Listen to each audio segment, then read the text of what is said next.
The alarm buzzed at 5:30 a.m., but Sarah Mitchell was already awake, staring at the ceiling of her modest farmhouse bedroom. Today was the day she'd been putting off for months, her first visit to Precision Valley Range, the premier shooting facility 2 hours from home. As a veterinarian in rural Tennessee, she'd built a reputation for her steady hands and calm demeanor, traits that served her equally well with wounded animals and precision rifles. Sarah's morning routine was methodical.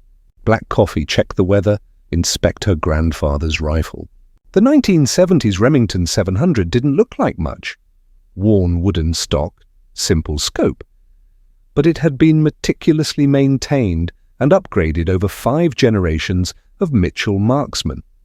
Her grandfather had taught her father had taught her brothers, and when 8-year-old Sarah showed more natural talent than all of them combined, the family traditions had quietly shifted. "You sure about this, sweetheart?" Her father's voice crackled through the phone as she loaded her gear. At 67, Tom Mitchell still outshot most men half his age, but even he felt intimidated by the elite competition scene. "Dad, I've been shooting since before I could properly hold the rifle," Sarah replied, securing her ammunition case. Each round had been hand-loaded in her basement workshop, tested and perfected over countless evenings after long days at the Heat's Eye Veterinary Clinic. "The regional championship is next month. I need proper long-range practice." Tom's sigh was audible. "Those competition folks, they can be mighty unwelcoming to newcomers, especially women." Sarah had heard the stories. Precision Valley Range was where Tennessee's elite marksmen gathered, retired military snipers, competitive shooters with corporate sponsorships, men who spent more on their rifles than most people spent on cars. It was also the only facility within 200 miles with measured distances beyond 600 yards. As she drove through the pre-dawn darkness, Sarah's mind wandered to the newspaper clipping taped to her bathroom mirror. Announcement of the Southeast Regional Precision Championship. First place won $10,000 and an invitation to nationals. More importantly, it would validate what her family had always known. Sarah Mitchell was one of the finest shots in the state. But first, she had to survive a day among the self-proclaimed elite. Her worn jeans and simple t-shirt wouldn't impress anyone, nor would her grandfather's outdated rifle. What they couldn't see, what they'd never expect, was the quiet confidence of someone who'd been making impossible shots since childhood, who'd learned to let her results speak louder than words. The range's imposing stone clubhouse came into view as the sun crested the hills. Sarah's stomach tightened, but her hands remained steady on the wheel. Today would be a test, but not the kind they expected. First, Contact Precision Valley Range sprawled across manicured grounds that screamed money and exclusivity. Sarah's mud-splattered pickup looked like a farm truck in a luxury car lot as she, parked between a gleaming BMW and a custom-painted F-150 with tactical precision emblazoned across the tailgate. The clubhouse interior was all stone and timber, with trophy cases displaying championship medals and mounted game heads. Photographs of past winners lined the walls, almost exclusively men in expensive shooting gear, holding rifles worth more than Sarah's annual salary. The registration desk was staffed by a young man whose expression immediately soured when he saw her approach. "Membership card?" he asked, without looking up from his computer. "Just here for a day pass," Sarah replied, maintaining her composure. Despite his obvious disinterest, his eyes flicked up, taking in her worn Levi's and simple appearance. "Day pass is $75, cash or card." The tone suggested he doubted she could afford it. Sarah handed over her credit card without comment, having saved for this expensive practice session for months. As he processed the payment, his condescending expression deepened. "You know the long-range area is for experienced shooters, right?" He slid a waiver form across the counter. "The beginner range is over there." He pointed dismissively toward a much smaller section with basics 100-yard targets. "I'm familiar with firearms," Sarah said calmly, signing the waiver with steady hands. She'd expected this, the immediate assumption that she didn't belong. The walk across the facility felt like running a gauntlet. Conversation stopped as she passed, and she caught whispered comments. "Someone's lost and must be here with her husband." Sarah kept her expression neutral, her grandfather's rifle case slung over her shoulder like armor. The long-range section was less crowded, but no less intimidating. 6 shooting stations stretched before her, 3 occupied by men whose equipment probably cost more than her truck. Their rifles gleamed with tactical accessories, custom paint jobs, and sponsor logos. Everything about them screamed professional. Competition. Sarah selected the station farthest from the others and began her methodical setup. She unfolded her simple shooting mat, assembled her spotting scope on its basic tripod, and carefully removed her rifle from its worn leather case. Compared to the high-tech firearms around her, her grandfather's rifle looked like an antique. "Look what wandered in," a voice stage whispered from 2 stations down. Sarah didn't turn. She'd expected this too. Instead, she continued her preparation, checking wind flags and adjusting her scope, but she could feel their eyes on her, could sense the amusement rippling through the group of elite shooters. "Someone should tell her this isn't the place for Grandpa's hunting rifle," another voice added, followed by chuckles that carried easily across the otherwise quiet range. Sarah's jaw tightened almost imperceptibly, but her hands remained steady as she loaded her ammunition. Let them talk. Let them assume. On the range, only results mattered. And Sarah Mitchell had been getting results long before these men learned to spell precision. The Mockery. Begins Derek Hoffman commanded attention the moment he stood up from his shooting station. Tall and broad-shouldered, he wore a shooting jacket covered in sponsor patches, precision arms, tactical optics, elite ammunition. His custom rifle, a $8,000 masterpiece of carbon fiber and titanium, rested on a bipod that cost more than Sarah's monthly mortgage payment. "Hey there," Derek called out, approaching Sarah's station with the confidence of someone accustomed to being the best shot on any range. "I'm Derek. You sure you're in the right place, honey?" Sarah lowered her hearing protection, meeting his gaze with calm steadiness. "Pretty sure," she replied simply. Derek's smile didn't reach his eyes as he studied her setup. "It's just that this is the long-range section, precision shooting, not exactly beginner-friendly." His tone was patronizing, wrapped in false concern. "I'm aware," Sarah said, turning back to her rifle adjustment. Derek lingered, clearly expecting more of a reaction. "That's vintage," he said, the word heavy with condescension as he gestured at her rifle. "What is that? Your dad's old hunting rifle?" "Grandfather's," Sarah corrected, continuing her methodical preparation. "Been in the family for generations." By now, Derek's shooting companions had drifted over, drawn by the spectacle of the outsider. 3 men in similar tactical gear, all carrying themselves with the swagger of regional champions. They formed a loose semicircle around Sarah's station, studying her like she was an interesting museum exhibit. "Guys, come meet." Derek paused, realizing he hadn't asked her name. "Sarah," she supplied, not offering her hand. "Sarah here is joining us with her grandfather's hunting rifle," Derek announced, prompting knowing chuckles from his audience.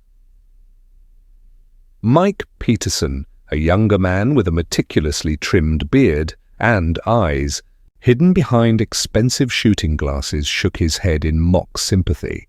You know, there's a sporting goods store in town that rents proper precision rifles. Might be worth checking out before you waste your time here. Robert Coleman, older, with distinguished silver at his temples, seemed slightly less cruel but equally skeptical. "What distance are you planning to shoot?" he asked. "Starting at 600 yards, then moving to 800 if things go well," Sarah answered calmly. The men exchanged glances, eyebrows raised in surprise. 600 yards was where recreational shooters separated from serious marksmen, where minor imperfections in technique became glaring failures. 600 with that setup? Derek whistled, low. "The learning curve gets pretty steep after 400, just so you know." Sarah nodded but didn't respond further. She wasn't here to argue or convince them. She was here to practice for the championship that could change her life. But as their whispered comments continued, betting on her failure, joking about Instagram photos, she felt something familiar stirring inside her. The same quiet determination that had carried her through veterinary school as one of only 3 women in her class, that had sustained her through years of being underestimated in a male-dominated profession. The difference was, this time she had the perfect opportunity to prove them wrong. Lines are drawn. The afternoon sun beat down mercilessly as Sarah methodically worked through her warm-up routine. She started at 100 yards, shooting tight 5-round groups, while the elite marksmen pretended to focus on their own practice. But she could feel their attention, could sense their anticipation of her inevitable failure.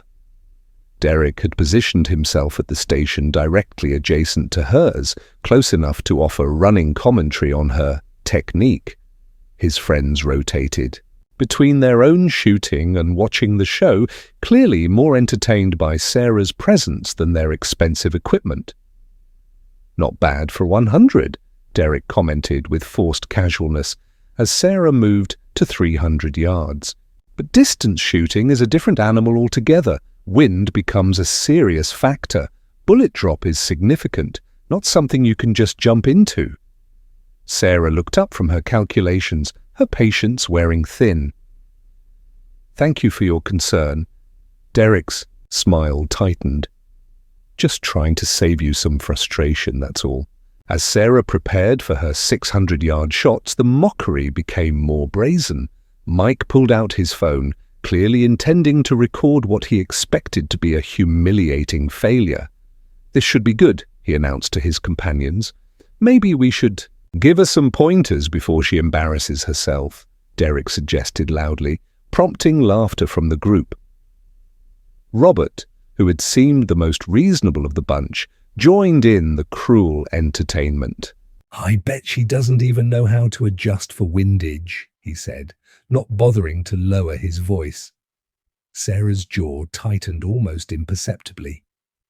This wasn't just about her anymore. It was about every woman who'd been dismissed in male-dominated spaces, every person judged by appearance rather than ability.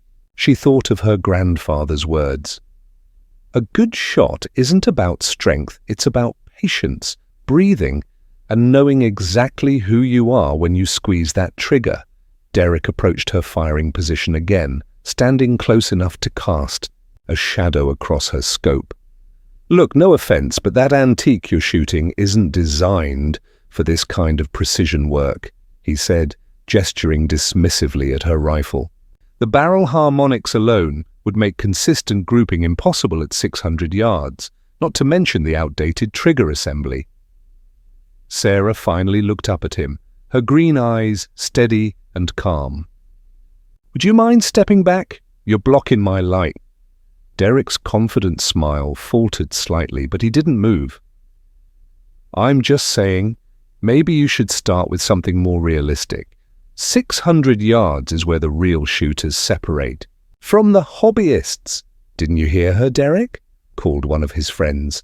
"She needs her light for her Instagram photos." More laughter rippled through the group, but something had shifted in the atmosphere. Sarah's composure under their mockery was beginning to unnerve them, though they didn't fully understand why. That's when Derek made his fatal mistake, the one that would haunt him for months to come. The challenge. "Tell you what," Derek said, lowering his voice to what he probably thought was a generous tone. "Hit anywhere on the target at 600, just anywhere, and I'll personally sponsor your membership here." His friends snickered behind him, but Sarah sensed an opportunity. "And if I don't?" she asked, her voice steady as granite.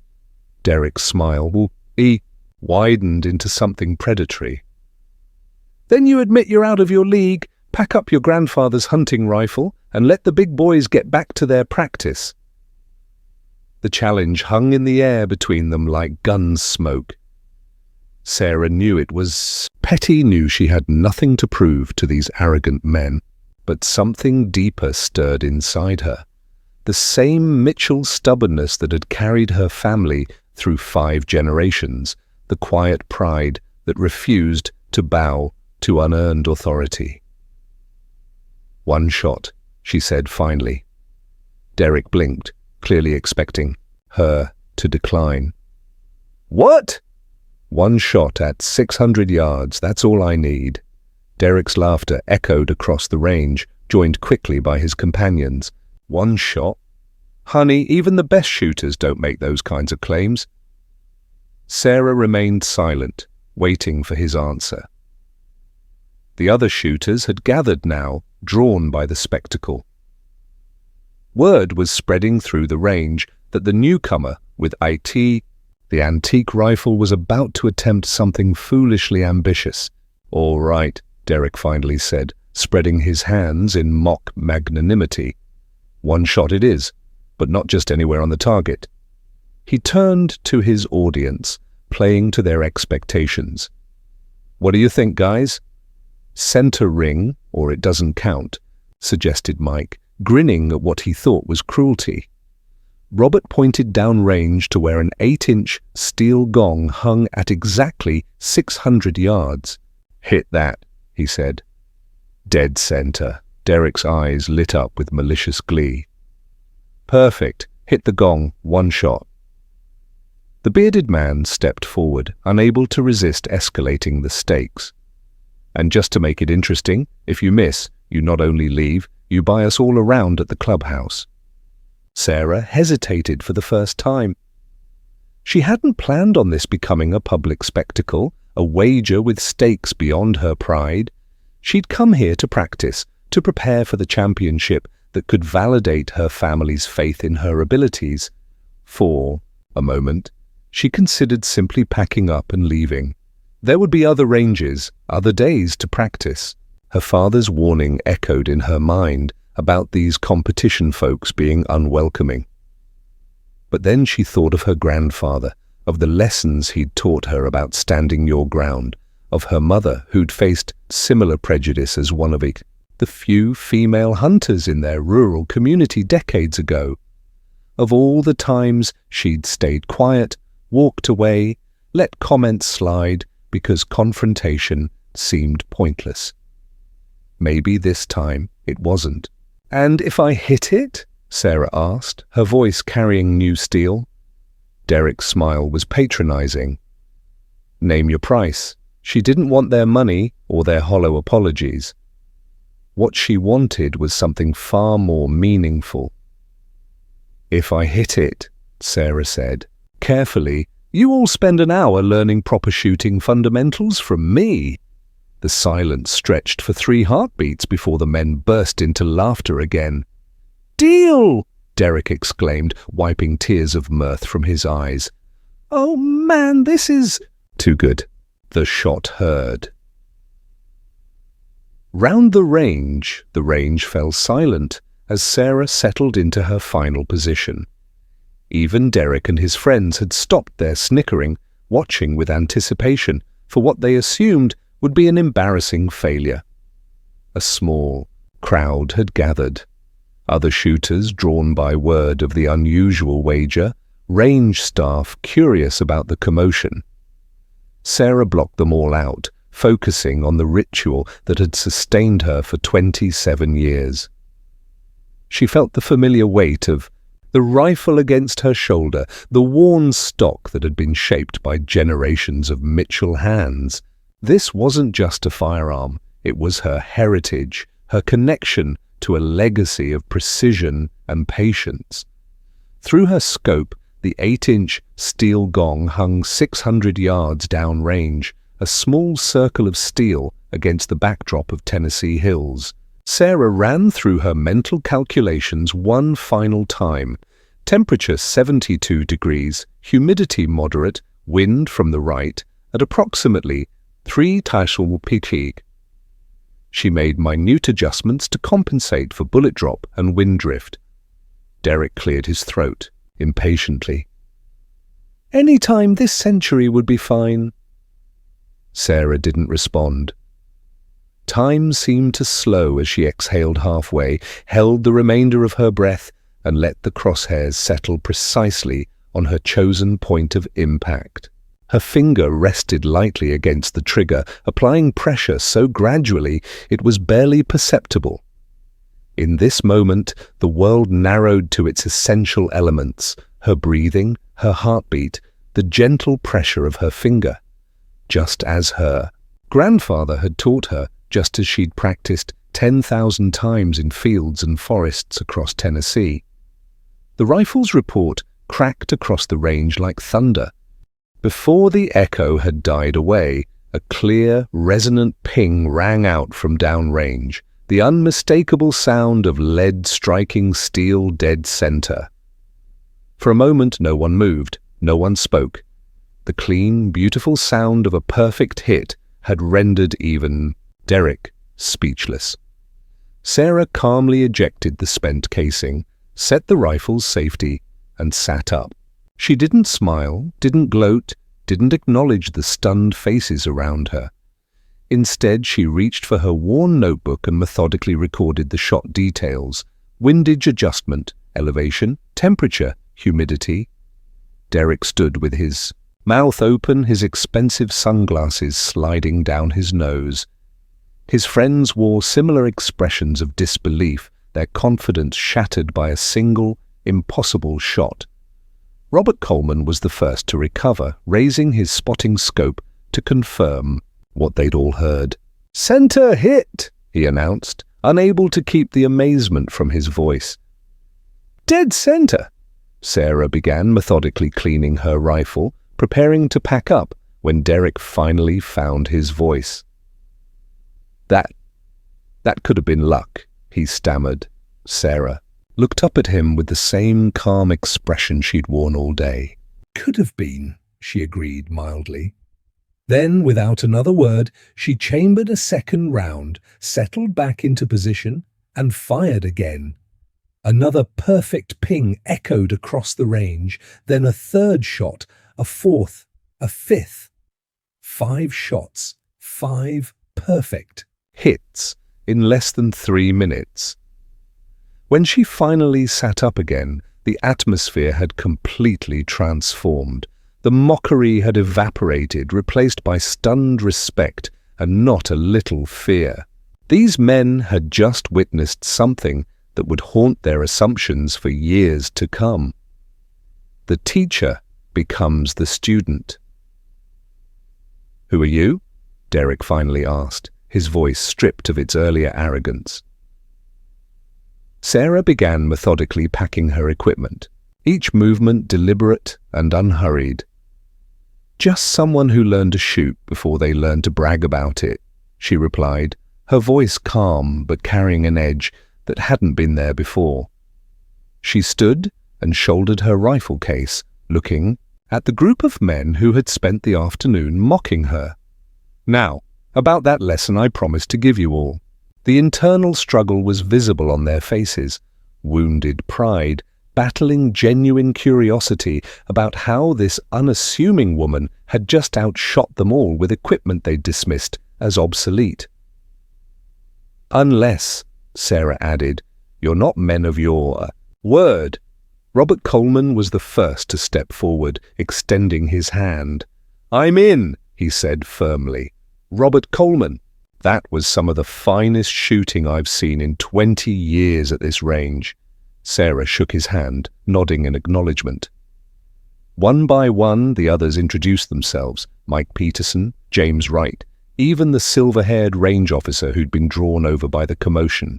All except Derek, who remained rooted in place, pride visibly wrestling with curiosity. "Where did you learn to shoot like that?" Mike asked, no longer the cocky young man who'd been recording her expected failure. "My family," Sarah replied simply. 5 generations of hunters and marksmen. My grandfather started teaching me when I was 8. But that level of precision, Robert shook his head in amazement, that's competition-grade shooting. Sarah allowed herself a small smile. "The regional championship next month is why I'm here practicing. It's my first formal competition." Understanding dawned on their faces. This wasn't some random woman who'd wandered onto their range. This was a precision shooter with nearly 3 decades of experience, preparing for serious competition. "Why didn't you just say so?" Mike asked. Sarah looked at him evenly. "Would it have mattered? Or would you have found another reason to doubt me?" Derek finally found his voice, though it came out smaller than before. We didn't mean—" "Yes, you did," Sarah said without hostility, simply stating fact. "You meant exactly what you said and did. The question is what you do with that knowledge now." For the next hour, Sarah guided them through her approach to long-range shooting. She showed them her breathing technique, her method for calculating environmental factors, the way she maintained consistent cheek weld and trigger pressure. She demonstrated the fundamentals that her grandfather had drilled into her as a child, the basics that expensive equipment couldn't replace. Even Derek eventually joined in, his initial reluctance giving way to genuine interest as Sarah's quiet expertise became undeniable. "You make it look so effortless," Mike commented, struggling to maintain the steady position Sarah had demonstrated. "Not effortless," she corrected. "Fundamental. Master the basics before worrying about expensive gear and tactical accessories. Respect earned." The lesson concluded and the afternoon shadows lengthened across the range. Robert Coleman approached Sarah with something approaching reverence. "The club has a precision rifle team," he said. "We compete regionally, based on what I saw today. You'd be more than welcome to join us." Sarah raised an eyebrow. "The same club that didn't think I belonged on this range 3 hours ago." Robert had the decency to look embarrassed. "Perspectives can change. Mine certainly has." Derek joined them, still carrying traces of his earlier arrogance, but tempered, now with genuine respect. "That regional championship next month," he said slowly. "Some of us will be there too." He paused, then added with something approaching humility, "It'll be interesting competition." Sarah smiled fully for the first time that day. "Yes," she agreed, "it certainly will be." As she loaded her gear into her pickup truck, several of the men gathered around, asking questions about her training regimen, her ammunition loading techniques, her mental preparation. The Mockery had been completely replaced by genuine curiosity and hard-won respect. Mike Peterson, the young man who'd intended to record her humiliation, approached with his phone in hand. "I owe you an apology," he said, "and I'd like to delete this video if that's okay with you." Sarah nodded, watching as he deleted the footage that would have immortalized what he'd expected to be her failure. Derek was the last to approach, his sponsor-covered jacket looking somehow less impressive than it had that morning. "I was wrong," he said simply. "About the rifle, about you, about, well, everything." "We all make assumptions," Sarah replied. "The measure of character is what we do when we realize we're wrong."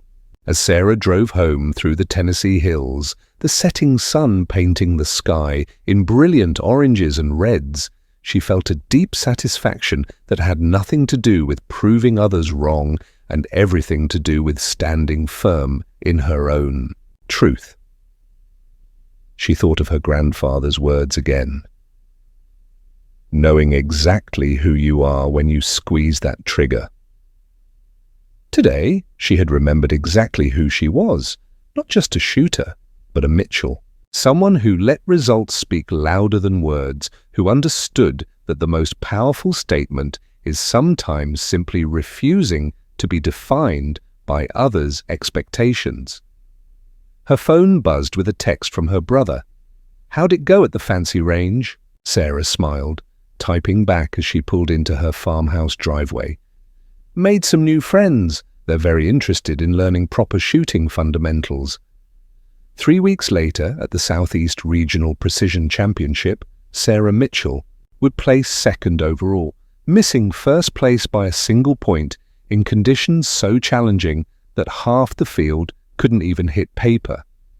Derek Hoffman would place seventh, his best showing ever, crediting the fundamentals he'd learned from the woman with the grandfather's rifle. But that afternoon at Precision Valley Range, Sarah had already won something more valuable than any trophy, the quiet satisfaction of being exactly who she'd always been, regardless of who was watching. Sometimes the most powerful victory is simply refusing to apologize for your own excellence. If you enjoyed this story, don't forget to hit the subscribe button and become a part of our Everyday Life Stories community. Where are you watching from? Drop a comment below. We love hearing from our amazing viewers around the world. Have you ever been underestimated because of your appearance, gender, or background? Share your experiences in the comments. We read every single one and love celebrating stories of quiet strength and unexpected talent. Remember, the most powerful skill isn't just expertise, but the quiet confidence to stand your ground when others doubt you. Until next time, keep proving them wrong with your actions, not your words.